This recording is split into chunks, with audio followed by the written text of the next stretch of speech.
permohonannya diluluskan dan tidak perlu lagi menghiraukan dan mempersoalkan kaumnya, karena mereka itu akan menerima hukuman Allah dengan mati tenggelam.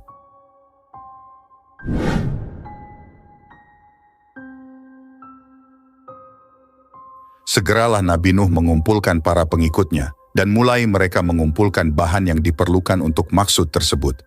Kemudian dengan mengambil tempat di luar dan agak jauh dari kota dan keramaiannya, mereka dengan rajin dan tekun bekerja siang dan malam, menyelesaikan pengerjaan perahu yang diperintahkan itu. Walaupun Nabi Nuh telah menjauhi kota dan masyarakatnya, agar dapat bekerja dengan tenang, tanpa gangguan bagi menyelesaikan pengerjaan perahunya. Namun ia tidak luput dari ejekan dan cemoohan kaumnya, yang kebetulan atau sengaja melalui tempat kerja pengerjaan perahu tersebut. Mereka mengejek dan mengolok-olok dengan mengatakan, "Wahai Nuh, sejak kapan engkau telah menjadi tukang kayu dan pembuat perahu? Bukankah engkau seorang nabi dan rasul menurut pengakuanmu? Kenapa sekarang menjadi seorang tukang kayu dan pembuat perahu? Dan perahu yang engkau buat itu di tempat yang jauh dari air, ini adalah maksudmu untuk ditarik oleh kerbau, ataukah mengharapkan angin yang akan menarik kapalmu ke laut?" Nabi Nuh dengan sikap dingin dan tersenyum seraya menjawab, "Baiklah, tunggu saja saatnya nanti. Jika kamu sekarang mengejek dan mengolok-olok kami, maka akan tibalah masanya kelak bagi kami untuk mengejek kamu, dan akan kamu ketahui kelak untuk apa perahu yang kami siapkan ini. Tunggulah saatnya azab dan hukuman Allah menimpa atas diri kamu." Setelah selesai pekerjaan pembuatan perahu yang merupakan alat angkutan laut pertama di dunia, Nabi Nuh kemudian menerima wahyu dari Allah. "Siap-siaplah engkau dengan perahumu. Bila tiba perintahku dan terlihat tanda-tanda daripadaku, maka segeralah angkut bersamamu di dalam kapalmu dan kerabatmu, dan bawalah 2 pasang dari setiap jenis makhluk yang ada di atas bumi, dan berlayarlah dengan izinku." Kemudian tercurahlah dari langit dan memunculkan dari bumi air yang deras dan dahsyat yang dalam sekelip mata. Telah menjadi banjir besar melanda seluruh kota dan desa menggenangi daratan. Perahu Nabi Nuh yang telah terisi penuh dengan para orang mukmin dan pasangan makhluk yang diselamatkan oleh Nabi Nuh atas perintah Allah Subhanahu wa Ta'ala. Dengan iringan Bismillahi majraha wa mursaha, berlayarlah perahu Nabi Nuh dengan lajunya menyusuri lautan air, menentang angin yang kadang kala lemah lembut dan kadang ganas dan dahsyat. Di kanan kiri perahu, terlihatlah orang-orang kafir bergelut melawan gelombang air, yang menggunung berusaha menyelamat diri dari cengkraman maut yang sudah sedia menerkam mereka di dalam lipatan gelombang-gelombang itu. Tatkala Nabi Nuh berada di atas geladak perahu memperhatikan cuaca dan melihat-lihat orang-orang kafir dari kaumnya sedang bergelimpangan di atas permukaan air, tiba-tiba terlihatlah olehnya tubuh putra sulungnya yang bernama Kanaan, timbul tenggelam, dipermainkan oleh gelombang yang tidak menaruh belas kasihan kepada orang-orang yang sedang menerima hukuman Allah Subhanahu wa Ta'ala itu. Pada saat itu, tanpa disadari, timbullah rasa cinta dan kasih sayang seorang ayah terhadap putra kandungnya yang berada dalam keadaan cemas, menghadapi maut ditelan gelombang. Nabi Nuh spontan terdorong oleh suara hati kecilnya berteriak. Dengan sekuat tenaga suaranya memanggil putranya, "Wahai anakku, datanglah kemari dan gabungkan dirimu bersama keluargamu. Bertaubatlah engkau dan berimanlah kepada Allah agar engkau selamat dan terhindar dari bahaya maut yang engkau jalani hukuman Allah Subhanahu wa Ta'ala." Kanaan putra Nabi Nuh yang tersesat dan telah terkena racun rayuan syaitan dan hasutan kaumnya yang sombong dan keras kepala itu menolak dengan keras ajakan dan panggilan ayahnya yang menyayanginya dengan kata-kata yang menentang. "Biarkanlah aku dan pergilah, jauhilah aku tidak sudi berlindung di atas geladak perahumu. Aku akan dapat menyelamatkan diriku sendiri dengan berlindung di atas bukit yang tidak akan dijangkau oleh air bah ini." Nuh menjawab, "Percayalah bahwa tempat satu-satunya yang dapat menyelamatkan engkau ialah bergabung dengan kami di atas perahu ini. Tidak akan ada yang dapat melepaskan diri dari hukuman Allah yang telah ditimpakan ini, kecuali orang-orang yang memperoleh rahmat dan keampunannya." Setelah Nabi Nuh mengucapkan kata-katanya, tenggelamlah Kanaan, disambar gelombang yang ganas, dan lenyaplah ia dari pandangan mata ayahnya, tenggelamlah ke bawah lautan air, mengikut kawan-kawannya dan pembesar-pembesar kaumnya yang durhaka itu. Nabi Nuh bersedih hati dan berduka cita atas kematian putranya, dalam keadaan kafir, tidak beriman dan belum mengenal Allah Subhanahu wa Ta'ala.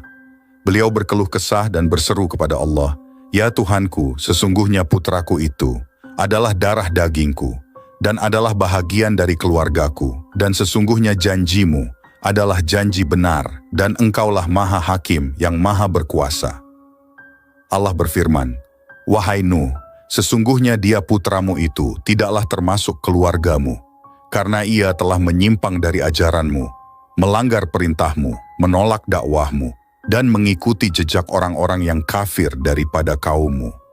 Coretlah namanya dari daftar keluargamu. Hanya mereka yang telah menerima dakwahmu, mengikuti jalanmu dan beriman kepadaku, dapat engkau masukkan dan golongkan ke dalam barisan keluargamu, yang telah aku janjikan perlindungannya dan terjamin keselamatan jiwanya. Adapun orang-orang yang mengingkari risalahmu, mendustakan dakwahmu, dan telah mengikuti hawa nafsunya dan tuntutan iblis, pastilah mereka akan binasa menjalani hukuman yang telah aku tentukan, walau mereka berada di puncak gunung. Maka janganlah engkau sesekali menanyakan tentang sesuatu yang engkau belum ketahui. Aku ingatkan, janganlah engkau sampai tergolong ke dalam golongan orang-orang yang bodoh."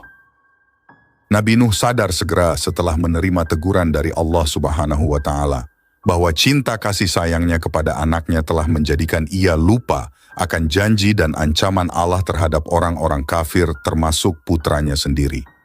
Ia sadar bahwa ia tersesat pada saat ia memanggil putranya untuk menyelamatkannya dari bencana banjir, yang didorong oleh perasaan naluri darah yang menghubungkannya dengan putranya. Padahal sepatutnya cinta dan taat kepada Allah harus mendahului cinta kepada keluarga dan harta benda. Ia sangat sesalkan kelalaian dan kealpaannya itu dan menghadap kepada Allah, memohon ampun dan maghfirahnya dengan berkata, "Ya Allah, ya Tuhanku, aku berlindung kepadamu dari godaan syaitan yang terlaknat. Ampunilah kelalaian dan kealpaanku, sehingga aku menanyakan sesuatu yang aku tidak mengetahuinya. Ya Allah, bila engkau tidak memberi ampun dan maghfirah, serta menurunkan rahmat bagiku, niscaya aku menjadi orang yang rugi."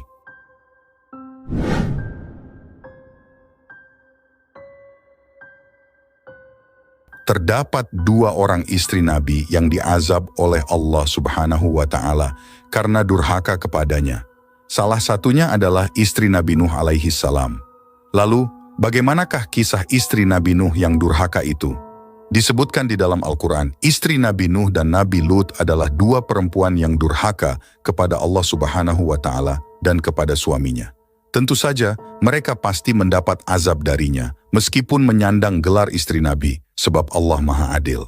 Allah Subhanahu wa Ta'ala berfirman dalam surah At-Tahrim ayat 10 yang berbunyi, yang artinya, Allah membuat perumpamaan bagi orang-orang yang kufur, yaitu istri Nuh dan istri Lut. Keduanya berada di bawah tanggung jawab dua orang hamba yang saleh di antara hamba-hamba kami, lalu keduanya berkhianat kepada suami-suaminya. Mereka, kedua suami itu, tidak dapat membantunya sedikit pun dari siksaan Allah, dan dikatakan kepada kedua istri itu, "Masuklah kamu berdua ke neraka bersama orang-orang yang masuk neraka." Harta yang dimiliki Nabi Nuh habis, digunakan untuk berdakwah di jalan Allah Subhanahu wa Ta'ala dan membantu orang-orang miskin. Beliau juga tidak mengharap apapun dari dakwah yang disebarkannya, sehingga tidak mungkin bagi beliau untuk mendapat penghasilan dari jihadnya itu. Kondisi ekonomi yang tidak stabil inilah yang kemudian memicu istri Nabi Nuh untuk berkhianat kepada beliau. Konon disebutkan bahwa pada saat rumah tangga yang tidak stabil itulah datang seorang nenek hendak menyogok istri Nabi Nuh. Nenek itu membawa setumpuk uang kepada istri Nabi Nuh dengan syarat dia bersedia menjadi mata-mata pemuka kaum Nabi Nuh yang durhaka. Ternyata nenek tadi adalah setan yang menyamar menjadi manusia. Istri Nabi Nuh yang durhaka ini tentu menerima dengan senang hati tawaran tersebut. Akhirnya ia pun menjadi pengkhianat yang melaporkan setiap aktivitas dakwah Nabi Nuh kepada orang-orang kafir. Terlebih lagi, istri Nabi Nuh juga berhasil mempengaruhi dan mendidik anaknya yang bernama Kan'an untuk juga turut durhaka kepada ayahnya. Usahanya untuk mengkafirkan anaknya yang lain, Sem, Ham, dan Yafits, gagal. Mereka tetap berada di jalan Allah Subhanahu wa Ta'ala. Setelah air bah itu mencapai puncak keganasannya dan habis binasalah kaum Nabi Nuh yang kafir dan zalim, sesuai dengan kehendak dan hukum Allah Subhanahu wa Ta'ala, surutlah lautan air diserap bumi. Kemudian berlabuhlah perahu Nuh di atas bukit Judi. Allah berkata kepada Nabi Nuh, "Turunlah wahai Nuh ke darat, engkau dan para mukmin yang menyertaimu, dengan selamat dilimpahi barakah dan inayah dari sisiku, bagimu dan bagi umat yang menyertaimu." Kisah Nabi Nuh dalam Al-Quran. Al-Quran menceritakan kisah Nabi Nuh dalam 43 ayat, dari 28 surah di antaranya. Surah Nuh dari ayat 1 hingga 28, juga dalam surah Hud ayat 27 hingga 48, yang mengisahkan dialog Nabi Nuh dengan kaumnya dan perintah pembuatan perahu serta keadaan banjir yang menimpa di atas mereka. Pengajaran dari kisah Nabi Nuh, bahwasanya hubungan antara manusia yang terjalin karena ikatan persamaan kepercayaan atau pemahaman akidah dan pendirian adalah lebih erat dan lebih berkesan daripada hubungan yang terjalin karena ikatan darah atau kelahiran. Kan'an, yang walaupun ia adalah anak kandung Nabi Nuh, oleh Allah Subhanahu wa Ta'ala dikeluarkan dari bilangan keluarga ayahnya karena ia menganut kepercayaan dan agama berlainan dengan apa yang dianut dan didakwahkan oleh ayahnya sendiri. Bahkan ia berada di pihak yang memusuhi dan menentangnya.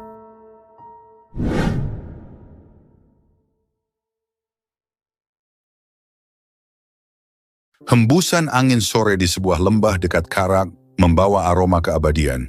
Nabi Nuh alaihissalam yang telah mengabdikan dirinya dalam dakwah selama hampir 1000 tahun, kini duduk di atas hamparan kain ditemani putra-putranya.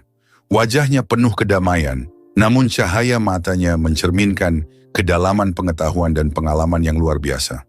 Ia tahu waktunya di dunia sudah hampir habis dan pesan-pesan terakhir yang akan ia sampaikan akan menjadi warisan berharga untuk anak-anaknya dan seluruh keturunannya. Nabi Nuh alaihissalam memanggil putra-putranya dengan lembut, mengisyaratkan mereka untuk mendekat. Kedua anaknya yang telah tumbuh dewasa di bawah bimbingan ayahnya, duduk dengan penuh khidmat di hadapan beliau. Nabi Nuh menghela napas panjang, seolah mengumpulkan semua hikmah yang telah dikumpulkan sepanjang hidupnya. Nabi Nuh berkata dengan suara yang tenang, tetapi syarat makna, "Anak-anakku, saatku untuk meninggalkan dunia ini hampir tiba. Aku ingin kalian mendengarkan wasiatku dengan baik. Wasiat ini bukan hanya untuk kalian, tapi juga untuk generasi-generasi setelah kalian." Kedua putranya mengangguk dengan penuh perhatian. Mata mereka berkaca-kaca mendengar suara ayah yang mereka cintai.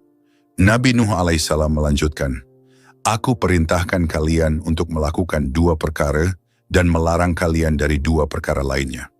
Dengarkan ini dengan hati yang terbuka." Dia berhenti sejenak, menatap dalam-dalam ke mata kedua putranya, seolah menegaskan bahwa apa yang akan dia katakan adalah mutiara yang tak ternilai. "Pertama, aku melarang kalian mempersekutukan Allah," ucap Nabi Nuh, suaranya menjadi lebih serius. "Karena tidak ada dosa yang lebih besar di sisinya. Allah itu Maha Esa dan mempersekutukannya hanya akan membawa kehancuran dan penderitaan." Putra sulungnya mengangguk, sementara air mata sudah tampak menggenang di matanya. Ia sadar betapa berat dosa syirik dalam agama mereka. "Yang kedua," lanjut Nabi Nuh, "aku melarang kalian dari kesombongan. Takabur hanya akan menjauhkan hati kita dari rahmat Allah Subhanahu wa Ta'ala. Jadilah hamba yang rendah hati, anak-anakku." Mereka menundukkan kepala, menerima setiap kata yang diucapkan dengan penuh perasaan. "Dan aku perintahkan kalian untuk membaca kalimah La ilaha illallah," lanjut Nabi Nuh. Suaranya kini lebih lembut namun penuh ketegasan. karena kalimah ini lebih berat daripada seluruh langit dan bumi jika diletakkan di timbangan. Bahkan jika langit dan bumi dijadikan satu dan diletakkan bersama kalimah ini, kalimah itu akan memotongnya dan membelahnya. Kedua putranya tercengang mendengar penjelasan itu. Nabi Nuh tersenyum melihat kekaguman di wajah mereka, lalu ia melanjutkan, "Aku juga perintahkan kalian untuk selalu membaca Subhanallah wa bihamdihi," katanya, karena kalimat ini adalah doa yang membuat seluruh makhluk mendapat rezeki. Jangan pernah abaikan zikir ini anak-anakku, sebab itulah yang akan menjadi perisai dan sumber kekuatan bagi kalian. Nabi Nuh alaihissalam menarik napas panjang, lalu menasihati kedua putranya dengan kata-kata yang penuh hikmah. Peliharalah ibadah kalian kepada Allah Subhanahu wa Ta'ala, dan Dia akan memelihara kalian. Ketika kalian meminta, mintalah hanya kepada Allah Subhanahu wa Ta'ala. Ketahuilah bahwa seandainya seluruh bangsa berkumpul untuk menimpakan keburukan kepada kalian tanpa kehendak Allah Subhanahu wa Ta'ala, mereka tak akan mampu melakukannya. Sebaliknya, jika mereka ingin memberikan manfaat tanpa kehendaknya, mereka tak akan berhasil. Semua yang terjadi adalah atas ketetapannya. Kedua putranya menahan napas, menyadari betapa dalam dan luasnya pemahaman ayah mereka tentang kehidupan dan keimanan. Beramallah dengan sebaik-baiknya sebagai ungkapan rasa syukur. Ingatlah bahwa kesabaran dalam menghadapi apa yang tak kalian sukai mengandung kebaikan yang besar. Pertolongan Allah Subhanahu wa Ta'ala datang bersama kesabaran, dan sesudah kesulitan pasti ada kemudahan. Ayah, kami akan selalu ingat wasiatmu, ucap putra bungsu Nabi Nuh alaihissalam. Suaranya bergetar. Kami tak akan mengabaikan nasihat ini. Nabi Nuh tersenyum tipis, menganggukkan kepalanya, lalu mengusap kepala putranya dengan kasih sayang yang dalam. Anak-anakku, semoga Allah selalu membimbing kalian. Beberapa hari kemudian, saat malam mulai larut, Nabi Nuh sedang beristirahat di kamarnya ketika sebuah suara lembut menyapanya. "Assalamualaikum, ya Nabi Allah." Nabi Nuh terbangun dan jantungnya berdegup kencang. Di hadapannya berdiri sosok berwibawa dengan aura kedamaian, malaikat maut. "Wa'alaikassalam," jawab Nabi Nuh pelan, matanya menatap penuh tanya. "Siapakah engkau, wahai sosok yang datang tanpa suara?" Malaikat maut tersenyum dan berkata, "Aku adalah malaikat maut, datang untuk mencabut nyawamu, wahai Nabi Allah." Mendengar itu, bibir Nabi Nuh bergetar dan ia merasa tubuhnya menggigil. Tak disangkanya akhirnya ia bertemu dengan utusan yang akan membawanya kembali kepada Sang Pencipta. "Apakah engkau masih mencintai dunia ini, wahai Nuh Nabi Allah?" tanya malaikat maut, melihat Nabi Nuh yang tampak gelisah. Nabi Nuh menggeleng pelan, lalu tersenyum pahit. "Sesungguhnya aku menemukan dunia ini hanya seperti rumah yang mempunyai dua pintu. Aku masuk dari satu pintu dan aku keluar dari pintu yang lainnya." Betapa singkat dan cepat berlalu, malaikat maut mengangguk, lalu mengeluarkan sebuah gelas dari surga yang berisi minuman.